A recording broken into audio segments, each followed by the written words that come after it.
중국의 그 자동차 시장이 크잖아요. 땅도 넓고 사람도 많으니까. 그래서 이제 이 자동차 시장에 자기네들 기술을 확보하기 위해서 많은 노력을 했었습니다. 근데 이제 그 내연차, 가솔린 차 같은 경우에는 어떤 전략을 썼는가 하면 시장환 기술이라고 그래요.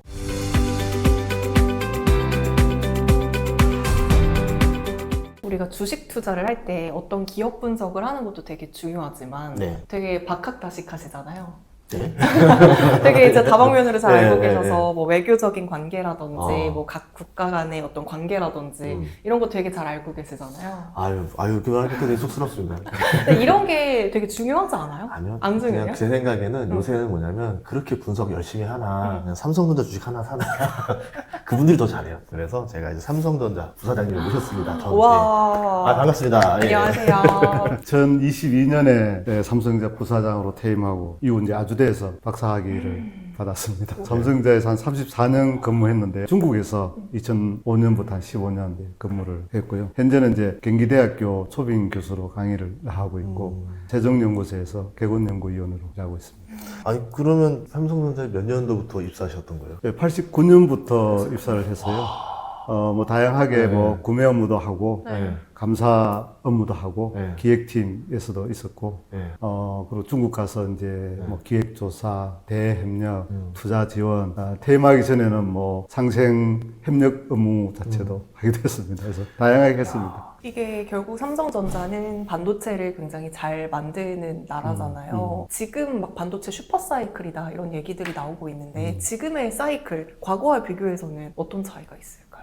뭐 이제 반도체 슈퍼 사이클을 하는 거는 결국 이제 수요 공급의 차이 때문에 이제 오는 건데, 반도체를 공급하는 기업의 입장에서는 생산을 준비하면 2, 3년 정도 걸리잖아요. 그 당시 때 이제 수요는 계속 늘기 때문에 어느 정도 그 순간에 수요 공급의 차이가 나면 가수요가 붙기 시작합니다. 그래서 일단 반도체가 가격이 오르기 시작하면 폭등하는 그런 구조가 되고요. 반대로 이제 반도체 가격이 떨어지게 되면 반대 현상이 일어나죠. 그래서 본인이 필요한 물량보다도 더 적게 주문하기 때문에 연쇄 효과가 나서 이제 가격이 폭락하는 이제 그런 구조가 되는데, 지금은 이제 다시 이제 그 수요를 예상보다 AI 수요가 이제 많았던 거죠. 그리고 이제 가수요가 이제 붙어서 가는 건데, 생각보다 AI 수요는 계속 갈 거기 때문에 당분간 이런 반도체 호황은 지속이 되지 않을까 이런 생각을 하고 있습니다. 그래서 그거는 뭐 이제 AI에 그 관련된 기업들의 이제 투자 수요를 봐야 되겠죠.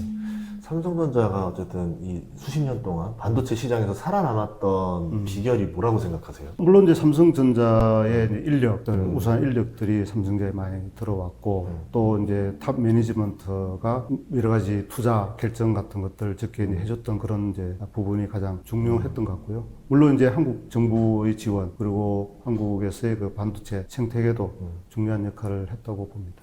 1등으로 시작한 게 아니잖아요. 그때 뭐 일본이랑 강자도 있었고, 나중에는 이제 대만이 치고 들어와서 치킨 게임도 한번 걸었었고, 일본이랑 대만이 연합해서 또 걸었었고, 위기를 엄청 많이 겪었었는데도 불구하고, 그때 보니까 뭐 살아남은 비결 중에 하나가 투자를 계속 적자인 상황에서 계속 해가지고 살아남았다는데, 그게 좀 어떤 스토리인지 좀 궁금했었거든요. 그래서 이제 그게 사실은 이제 한국의 반도체 한 1983년도 삼성 반도체가 본격적으로 하게 됐는데, 상당히 이제 초기에는 어려움이 많았죠.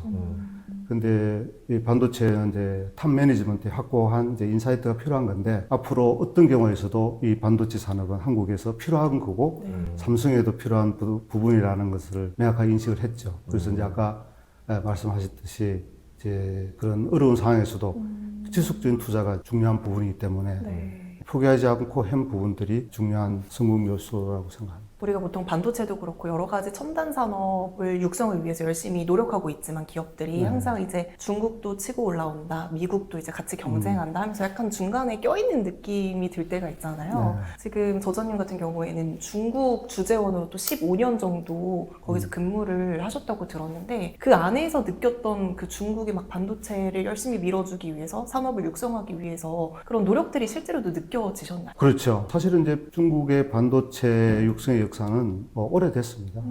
1990년도부터 중국이 반도체를 육성하기 위해서 그런 여러 가지 뭐 908 공정이니 909 공정이니 이런 것들을 했었고요. 근데 사실 뭐 별로 성공은 거두지를 못했죠. 근데 2000년도 초부터 이제 중국이 본격적으로 반도체에 대해서 어떤 세금 우대 정책 이런 부분들을 했습니다. 제가 이제 볼 때는 네. 2014년도 정도가 되는 것 같은데 중국이 반도체 발전 요강이라는 어떤 정책을 발표를 했습니다. 그 속에 세제 혜택 강화라든지 인재 육성, 생태계 형성 이런 것도 있었지만 이제 반도체 기금을 설립한다. 이런 것들이 포함되어 있었거든요. 그리고 2015년에 제조 2025라는 정책이 이제 나왔습니다. 그래서 그 중에 핵심이 이제 반도체 육성이고 10개 이제 핵심 산업이 있는데 반도체가 주요한 하나의 이제 육성 품목으로 되어 있었죠. 그래서 두 축은 이제 세제 혜택과 기금 정책입니다. 그래서 벌써 반도체의 기금은 1, 2, 3기로 해서 한 1,000억 불 정도가 들어갔고 세제 혜택 같은 경우는 28나노 이하의 제조를 할 경우는 네. 이익 발생 후에 10년간 기업 소득세 면제입니다. 그런 하나의 이제 정책들이 굴러가고 있고 중앙 정부의 정책보라서 지방 정부에서는 또 별도로 또 자기들만의 네. 어떤 기금 그다음에 어떤 우대 혜택 정책 이런 것들이 결국은 중국 반도체를 밀고 가는 하나의 주요한 동력인 거지. 아까 전에 말씀해 주셨다시피 적자인데도 투자를 했다고 했잖아요, 우리나라는. 근데 중국은 정부에서 이렇게 지원을 해주다 보니까 좀 부담 없이 육성을 할 수 있는 그 배경이 될 수 있겠네요. 중국 기업들도 하다가 도산하고 그런 것들은 이제 있지만 기본적으로 중국 정부가 전략 목표를 정하고 꾸준히 밀고 가는 힘이 있기 때문에 그리고 초기에는 여러 작은 업체들이 이제 설립이 되지만 점차적으로 이제 대형화되면서 이제 힘을 가지고 나가는 그런 거죠. 그래서 기본적으로 절대 중국 정부가 포기하지 않는 한 그 기업은 죽지 않는 그런 구조가 형성이 되는 거죠. 결국 좀비 기업이라고 해야 되나요? 근데 어느 날 보면 태양광 이런 데도 보면은 한 번씩 칼을 치더라고요. 좀비 기업 싹 다 털고 그러니까 성장하면 털고 하면서 딱 그 과점 체제 만들어주고 네. 그렇게 가는 거죠. 대부분 산업이 그렇습니다. 태양광도 그렇고 철강도 그렇고 하다가 너무 이제 난립을 하다 보면 국가 차원에서 중복 투자도 되고 또 각 기업들이 이익을 남기기가 힘들잖아요. 예. 그리고 글로벌에서도 압력이 많이 들어옵니다. 중국의 가행 투자로 인해서 글로벌 산업이 무너진다 이런 이제 얘기도 있고 이래서 어느 정도 중간에 이제 중국 정부가 칼을 대죠. 그럴 때는 이제 줄어들고 하면서 점점 대형화돼 가면서 이제 그 기업들이 경쟁력을 갖는 이제 그런 구조로 되는 거지.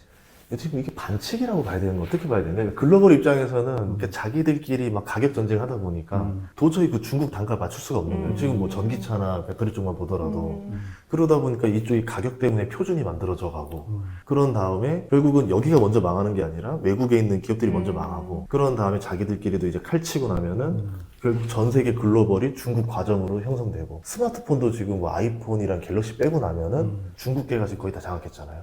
그러니까 이제 반칙이라고 할 만한 게 이제 사실 WTO의 규정상 이제 보조금에 대한 규정이 있기 때문에 이제 과도한 보조금 정책은 WTO 규정의 위반이죠. 네. 근데 중국은 이제 이렇게 얘기합니다. 뭐 우리만 그러냐?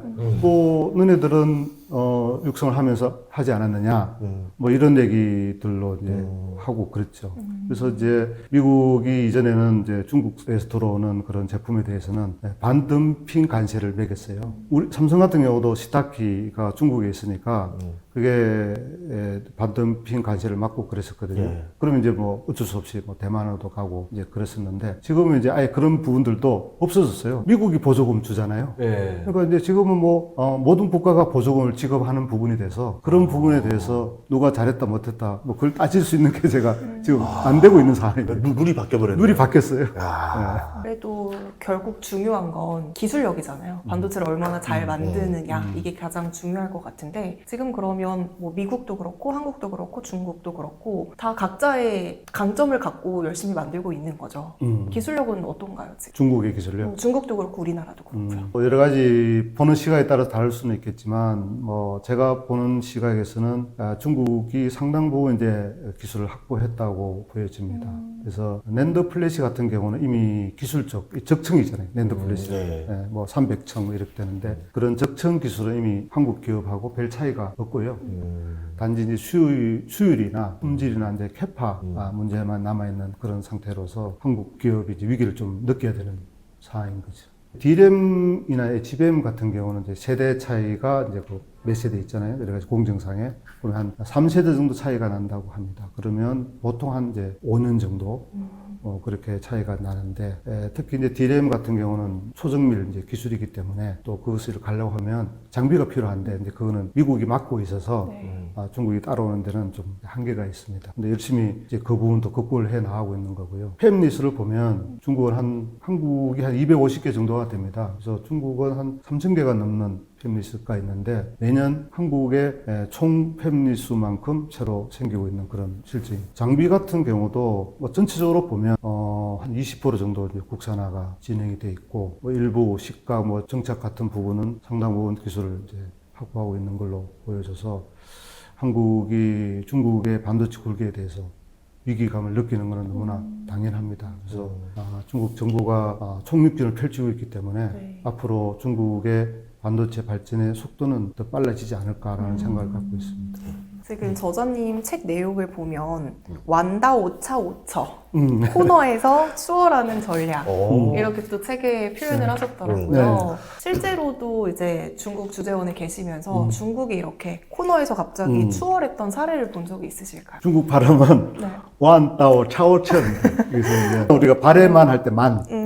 이 구부 있잖아요, 만이. 예. 그 완이 중국발로 이제 완이고, 네. 따오는 이제 길이라는 뜻이거든요. 아. 그래서 완, 따오는 이제 구분 길. 예, 그렇죠. 차오는 초월하다 할 때, 네, 네. 예, 초. 그 초는 차입니다. 차를 추월한다. 이런 뜻인데. 쇼트트랙이네요.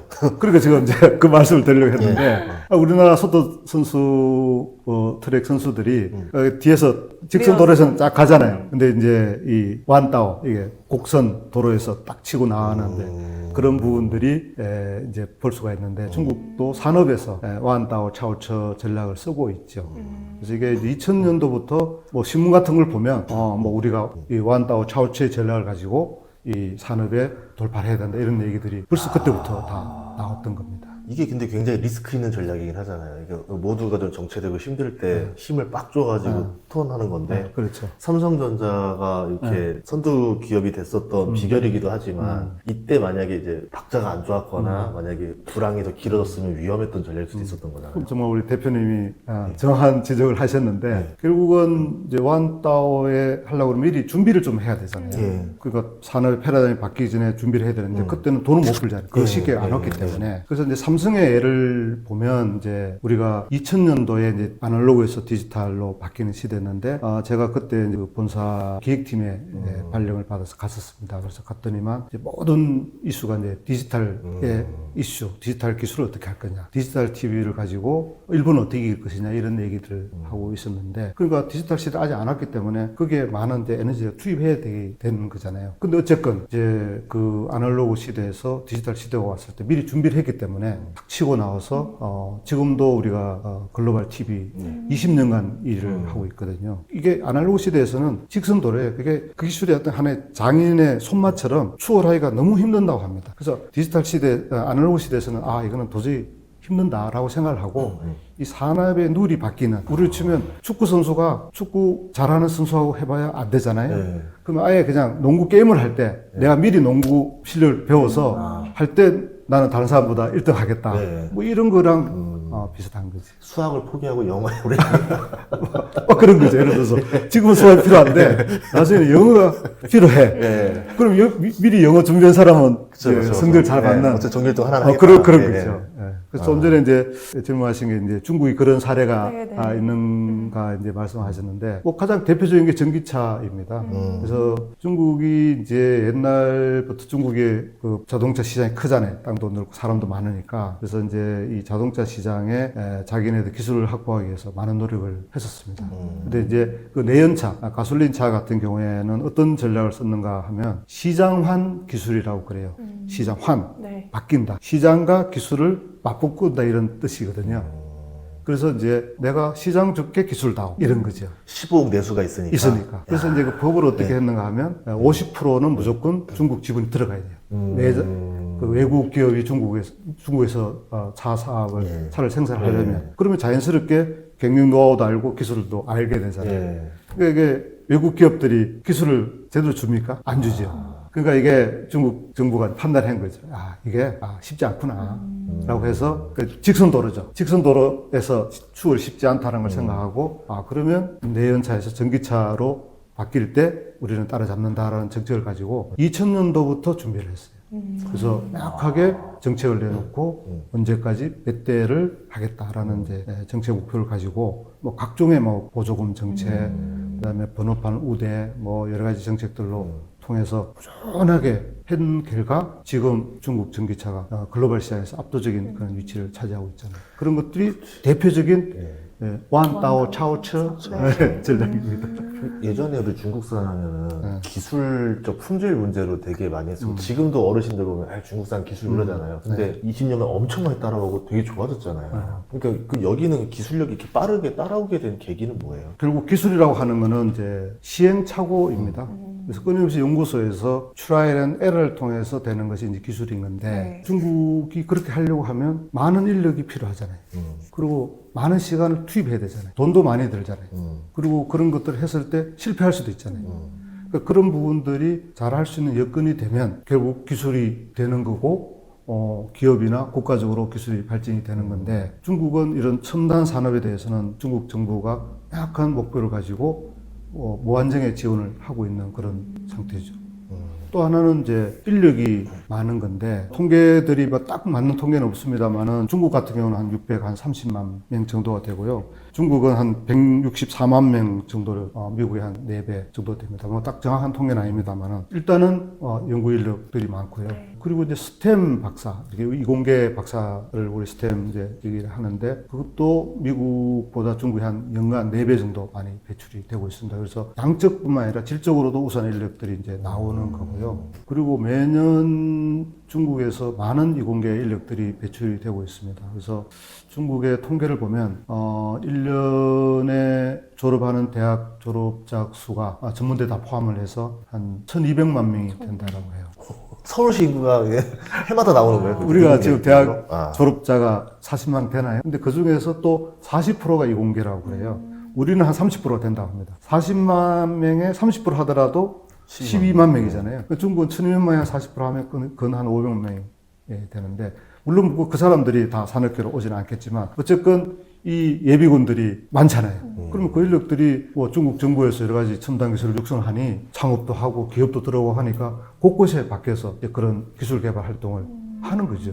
그리고 이제 또 뭘 하는가 하면 애들이 열심히 합니다. 그래서 혹시 뭐 996 007이라는 말 들어보셨나요? 들어봤어요. 들어봤습니까? 네. 996은 이제 아침 9시에서 저녁 9시까지 6일, 토요일까지 일한다. 그런 거 007은 24시간 7일간 일한다라고 하는데 이제 물론 이제 뭐 그게 좀 극단적인 예이긴 하지만 중국에서 그런 것들이 이슈가 되고 좀 비판을 받을 정도로 어쨌건 현실이 그렇게 돌아가고 있습니다. 그래서 그렇게 열심히 일하지, 사람 많지, 여러 가지 또 내수 시장 많지 이렇게 하니까 그런 부분들이 중국이 기술 발전이 빠를 수밖에 없는 이제 그런 하나의 그 기반이 된다고 봅니다. 중국이 이렇게 기술을 치고 올라갈수록 불편해하는 국가가 있잖아요. 미국이 될 것 같은데 미국은 계속해서 제재를 하고 있잖아요. 그러면 한계가 있지 않을까요? 중국도 성장을 할 수 있는데.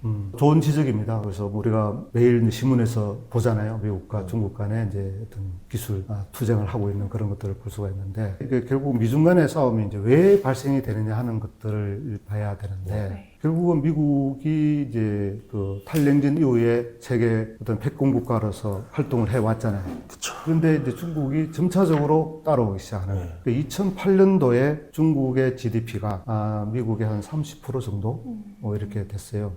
근데 지금은 한 60%, 65% 정도까지 됐거든요. 그러니까 이미 이제 미국을 육박하는 이제 상황까지 이제 오게 된 거니까 미국 입장에서는 이제 위협을 느끼죠. 그리고 첨단 기술도 잘하고 있죠. 그러니까 미국 입장에서는 중국을 이제 제재할 수밖에 없는 이제 상황인데 그 어떤 하나의 패권 국가와 신흥 국가 간의 싸움을 보면 옛날에는 뭐 어떤 무기로 하고 서로 힘으로 이렇게 이제 했다라고 하면 지금은 서로 간에 핵무기도 있고 하기 때문에 직접적으로 붙을 수 없고 또 상호 의존하는 경제적으로 하기 때문에 직접 붙으면 서로 이제 피해가 되기 때문에 붙을 수도 없는 그런 상황이고 그래서 지금은 이제 진행되고 있는 것이 이제 첨단 기술 전쟁입니다. 그래서 첨단 기술이 중국에 이제 굴개하지 못하도록 하는 것이 미국의 입장에서는 가장 핵심인 건데 그 중에 이제 반도체가 핵심인 거고요. 그래서 제가 뭐 이 책에서도 이제 그런 부분들을 왜 이게 미중 간의 패권 경쟁이 벌어지고 무엇 가지고 싸우고 네. 그래서 그 기술 전쟁이고 반도체 전쟁이고 그러면 이 반도체를 가지고 미국은 어떻게 공격을 하고 중국은 어떻게 방어를 하고 또 중국은 또 어떻게 미국을 또 공격을 하고 하는 그런 상황들을 이제 하면서 또 관련되는 또 국가들은 어떤 영향을 받고 특히 또 우리 한국의 기업들은 어떤 영향을 받고 하는 그런 부분들을 이제 분석을 했는데 미국이 이제 반도체를 가지고 여러 가지 제재를 많이 하고 있죠. 그리고 중국은 이제 거기에 대해서 단기적으로는 힘들 수밖에 없습니다. 근데 중국의 대응책은 근본적으로 국산화인 거고요. 물론 뭐 미국이 제재를 하지 않았다 하더라도 중국이 국산화하는 거는 아까 말씀드렸듯이 이제 그런 부분들이 우리한테는 되게 위협이 되는 거죠.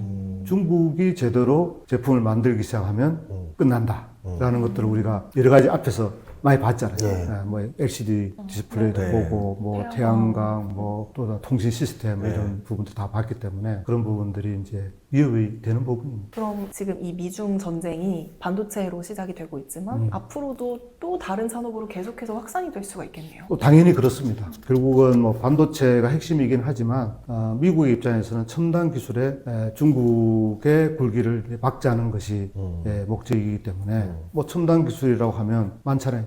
AI 시대에 반도체, 2차 전지, 뭐 로봇, 바이오, 뭐 양자 컴퓨터 이런 부분들이 이제 되는 건데 그 미국의 생각을 좀 정확하게 볼 수 있는 것이 이제 하나의 보고서가 있습니다. 그게 뭔가 하면 바이든 대통령이 취임하고 나서 내각에 지시를 했어요. 100일 만에 이런 전략 산업에 대한 육성 그리고 어떻게 할 것인지 보고서를 제출하라라고 해서 이제 공급망 100일 보고서라는 것이 있는데 그 속에서 어떤 품목을 딱 집어넣는가 하면 반도체, 희귀광물, 그다음에 바이오 이렇게 딱 집었어요. 그래서 그 계획에 따라서 정책들이 나오기 시작을 했습니다. 그래서 대표적인 게 반도체인 경우는 칩스법이에요. 잘 아시겠지만 그 2022년도에 나와서 결국은 미국 내에 반도체 공장을 설립하고 이런 것들에 대한 부분 또 미국 내 반도체 기업을 육성하는 이런 하나의 정책인 건데 500억 불 이상의 어떤 기금이 돼서 투입하는 그런 계획이 있었고요. 2차 전지는 뭐 많이 들어봤잖아요. IRA법, 인플레이션 감축법 이런 것들이 이제 있었고 뭐 희귀 광물은 우리가 잘 알고 있잖아요. 엄청 사고 있잖아요. 바이오 같은 경우도 이제 결국은 본격적으로 이제 경쟁이 시작이 될 텐데 이제 그 부분은 중국 기업의 로비도 많았던 것 같아요. 그리고 또 미국의 기업들도 당장 중국에 그것들이 이제 분리가 되면 힘들기 때문에 반발하고 그래서 좀 시간을 끌다가 그것도 작년 말에 국방수권법의 하나의 그 부수법으로 입법이 완료가 됐습니다. 물론 이제 그게 완전하게 중국이라고 맹시하지도 않았고 어느 기업이라고 맹시된 건 아니에요. 근데 이제 우려 기업에서 바이오의 제품이나 서비스를 받는 것들은 안 된다. 이렇게 하고 백악관의 관련 부서에서 리스트를 만들고 세부사항을 만들어서 공표를 하도록 그렇게 되어 있습니다. 그래서 아마 올해 말까지 그런 것들이 나올 건데 물론 이제 그렇게 되면 우리 삼성 바이오로직스나 뭐 셀트리온이나 CDMO 기업들은 뭐 도움을 좀 받을 수는 있겠죠. 이제 그런 부분들이 결국은 싸움이 이제 되는 겁니다. 이제 로봇 같은 경우도 뭐 최근에 듣기로는 이제 미국 의회에 관련되는 미국 로봇 기업들이 국가안보 위협을 하기 때문에 조사를 해야 된다라고 권고를 했다고 하니까 이미 뭐 상원에서는 관련된 법도 있다고 그래요. 그래서 뭐 그것들이 그런 첨단 산업은 계속적으로 이제 확진이 될 수밖에 없기 때문에 그런 부분들은 우리한테 좀 뭐 기회가 될 수 있는 부분들도 있죠. 미국이 제조가 많이 공동화됐잖아요. 근데 그걸 또 중국은 의존하지 못하면 그걸 대체할 수 있는 나라는 우리나라밖에 없잖아요. 지금 뭐 방산도 그렇고 그럼 일반 우리 어떤 최첨단 4차 산업 관련된 그런 부분들도 그래서 그런 부분들을 감안하면 우리가 미국하고 관계를 잘 유지하면서 어떤 미국에 필요한 어떤 제조 역량을 제공하는 것들은 우리한테 상당히 필요한 부분이고 그런 부분 잘하는 기업들은 앞으로 잘 될 가능성이 큰 거죠. 지금 책 자체가 이제 반도체 초기화 전략이잖아요. 그러면 지금 반도체 쪽은 중국에게 우리가 몇 년 뒤면 따라잡힐 수도 있다라고 좀 보세요. 상당히 좀 어려운 질문인데요. 왜냐면 이제 요새 보니까 뭐 D램도 성공했다고 수율도 나온다 해서 깜짝 놀래거든요. 뉴스에서. 저도 이제 뭐 주변에 뭐 우리 삼성전자 엔지니어 친구들도 있고 대화를 나누는데 조금씩 이제 생각이 틀립니다. 저는 이제 제가 기술 엔지니어는 아니기 때문에 아까 말씀드렸듯이 보면 그런 시간들이 얼마 남지 않다고 생각을 하는데 기술을 아는 사람들은 이게 반도체는 기존의 다른 LCD 이 그런 기술하고는 좀 다르고 여러 가지 또 복잡한 공정 기술들 네네. 약간 손맛 같은 그런 기술들도 필요하기 때문에 그게 하루아침에 되는 것은 아니다. 시간이 좀 더 걸릴 거다. 이런 얘기들도 합니다. 그렇다 하더라도 결국은 저는 시간의 문제라고 보고요. 그 부분은 대부분 다 동의를 하는 것 같아요. HBM도 따라잡힐 거다 그렇죠. 보는 거예요. 못할 이유가 하나도 없잖아요. 예. 장비가 없는데. EUV 없이도 그래서 이제 그게 결국은 이제 UV가 이제 중요한 건데, 네. 그러니까 결국은 옛날에 미세한 반도체 공정을 하려고 그러면 그 초미세 이 강원이 필요한 건데, 네. 그게 이제 UV로 하는 거잖아요. 그래서 이제 중국은 그게 없으니까 네. 뭐 SMIC, 예, 스믹 그 회사는 그걸 두 번 이제 그러니까 멀티 패터닝 뭐 이런 거 하는데 두 번, 세 번, 네 번을 해서 그런 미세 공정 어떤 EUV 효과를 이제 내는 뭐 그런 하나의 이제 편법을 쓰기도 시간이 좀 했다고. 걸리더라도. 이제 시간도 걸리고 수율이 안 맞죠. 수율이 안 맞죠. 원가도 많이 들고 이제 이런 부분들이 있는데 어쨌거나 이제 그런 시도를 하고 있는 거고요. 그리고 최근에 작년 같은 경우에 이제 상하반기에 보면은 이제 EUV 장비 개발에 대한 뉴스가 났어요. 중국에서 특히 이제 거기 앞장서고 있는 기업이 하웨이입니다. 기존에 네덜란드 ASML의 그 EUV 장비는 20년이 걸렸고 그게 삼성이 최초로 도입해서 그걸 공정에 안정시키는데 그것도 한 10년이 걸린 걸로 제가 알고 있어요.